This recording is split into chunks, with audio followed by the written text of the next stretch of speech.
rubber బొమ్మ నిన్ను కని పెంచిన అప్పెవరమ్మ బ్రహ్మను మించిన మొనగాడమ్మ ఆ మహనీయుని చూడాలే గమ్మున చెప్పవెలి చిరునామా మీ అయ్యేనా కాగల మామ నేనే ఆయన కాళ్ళను కడిగి పిల్లని ఎమ్మని అడగాలే కొంపలు ముంచకే వంపుల పాప అమ్మమ్మో కళ్ళను చూస్తే కాళ్ళే వణికి కాళ్ళను చూస్తే కళ్ళే తిరిగి ఏమైపోతామో మహారాణి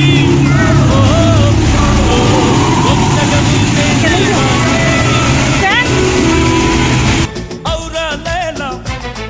ఇది హౌరా మేళా నిలబడతేరా అది అమ్మడి స్టైలా కదిలే వెన్నెల శిల్పంలా